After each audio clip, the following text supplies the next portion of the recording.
Right, top link is now moving, or moving beyond where I need it to go. Voila! Look at that, look at all the mess I've made last night. What a monstrosity, and then boom, we're back to normal. It's not quite matching up yet, but I'll give it a few widths just because the GPS is different, because it was on a different tractor before, and I've just quickly set up an AB line, so which is nudged 11 centimeters that way, remarked 42 centimeters that way, so I need to get that bang on, but we're just about there. The back's in a wee bit deep, I would say. Look at all the mess I made up there. Oh, it's a hideous monstrosity. Right in line with the road. I've raised the back a touch. I think it might need to come a wee bit again. I'll go up and back down again and see how that matches up. I'm not an expert plougher. There'll be people watching thinking I'm making a horrific job. But Kev's going to be sowing this tomorrow, so I'm not too worried. It'll soon get covered up. My GPS stopped working. And I got dragged into the hollow. I was trying to keep an eye on what the plough was doing. And yes, I should be steering the plough. I shouldn't be using the GPS, but I've got it and I'm using it too right. That linchpin, that pin comes out and he dropped the guide a pinhole, 2 pinholes. Overshoot it, then come back and fix it again. I'm not hiding it. There was yesterday's work in the dark for 50 meters, then I gave up. That's not even the worst of it. We're definitely not there yet. This is the first time I've used this plough actually. Kev runs it with an offset in one direction, so I think that's what I'm needing to set up here, because it's running a bit narrow coming down the hill versus going up the hill. So it's creating a bit of a ridge in there between the last width and the next width, but when I go back up the way it'll match up fairly well. So I need to offset myself coming down the hill, which will shift the furrow that way a tiny bit.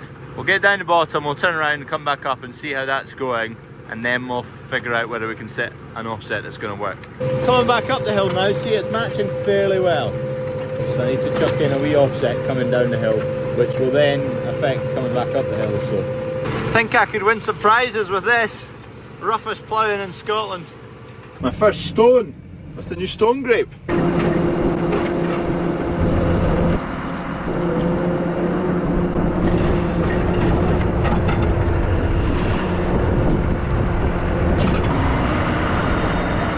Delivery, got a lunchbox on the way and a dog. Thank you, gate lady. Gate lady's off on her jollies. I have to stay at home and work. Not quite dressed for the fields, is she?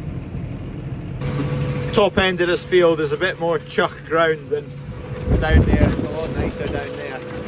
You can see the shine off of it, just where you get clumps and clods rather than loose soil. As well as it being a bit chucky, it's quite wet anyway. You don't often see that.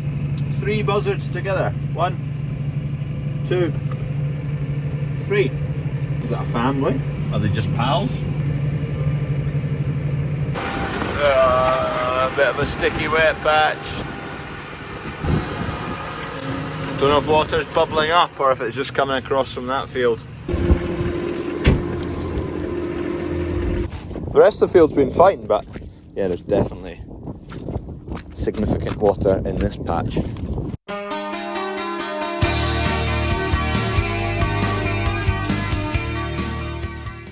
It's a few hours later, I've made some progress once the power harrow's over it.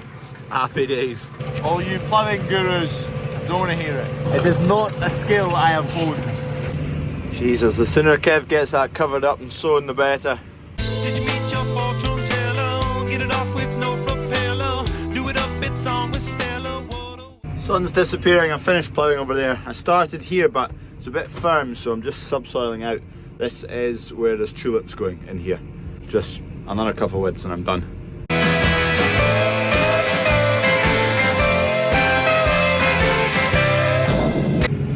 Tell you what, I'm glad Kev's here. I've been asking him several questions, or he's been giving me a few pointers after he's seen the monstrosity I've been making. Kev's pretty handy with the plough, so I've been asking him a few questions. Especially because he's been on this one, which is on land and it's just a wee bit different, and he's been using it for the past wee while, so we're getting it. When you get the GPS working right and you set it up right, it's lovely. I am fully part of the GPS generation, fully dependent on it. If the satellites fall out of the sky, I'm stuffed. Thankfully the cattle don't need GPS. I might have worked it out alright this time. One more width. Right, so we need to see if we can get this tractor back together and somewhat repaired. As you can see, I've made a shim to take up any slope from the wear in the chassis, as well as new bushes.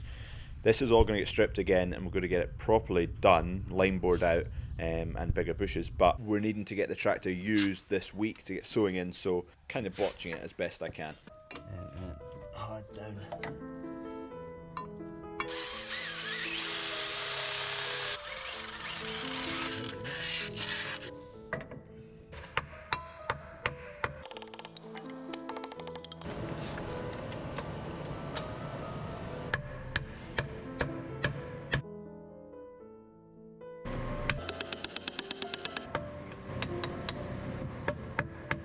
This is proving a wee bit of a pain getting this pin in, but it's going. I'm through the first part of the link arm, I'm through the cast chassis, and I'm just trying to get through the next part of the link arm, and then I'm in.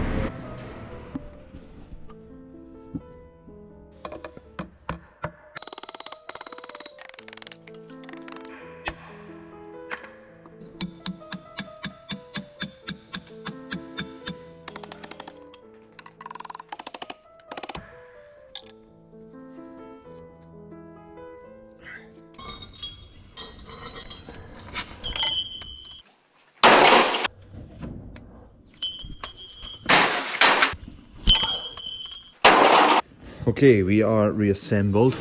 That potentiometer sensor in there, that one is a right pain to get back together. These bolts on the old one were sheared, and I've just found 2 screws, which are definitely not right. I need to take all this apart again, take the pins out again, because we've just fixed it so we can use it. It's fine, and we've taken loads of the slop out of it.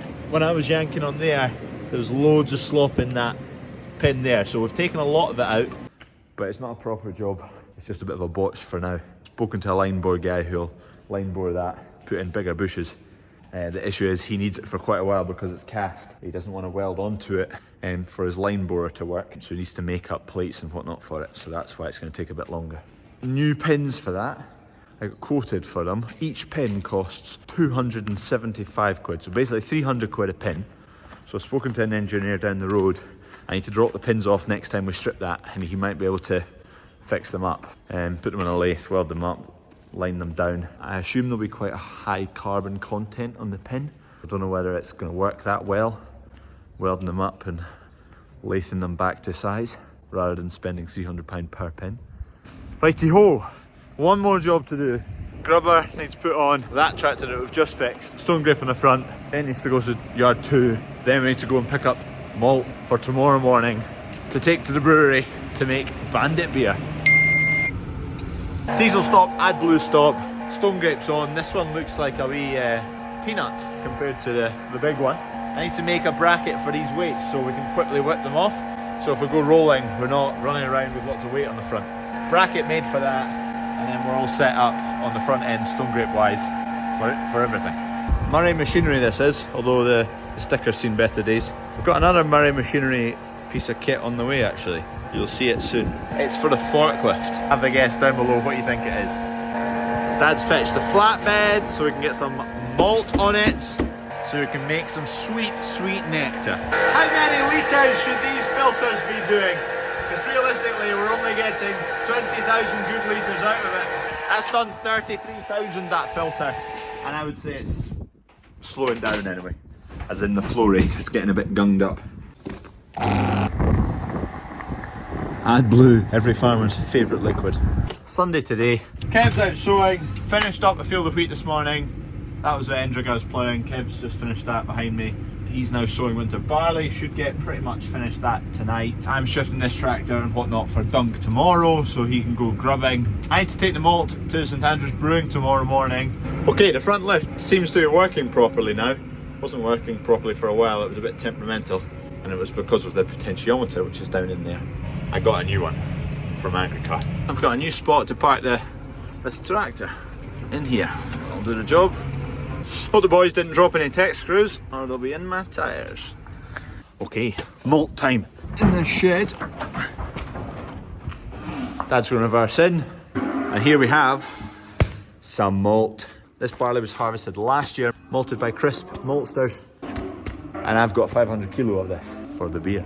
Well, I'm running down the road trying to loosen my load. I got 7 women on my mind. Right, we've got our 500 kilos of malt stacked up. Just going to wrap it in salad wrap now, just for transport and if it is going to rain tomorrow, which it's not, but just in case. So this is what you'll be drinking soon enough, hopefully. Fingers crossed. 7,000 beers. It's amazing the cost of materials that goes into it.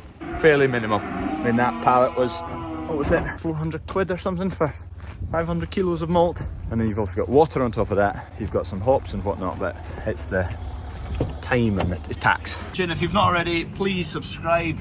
It helps me out more than you can imagine.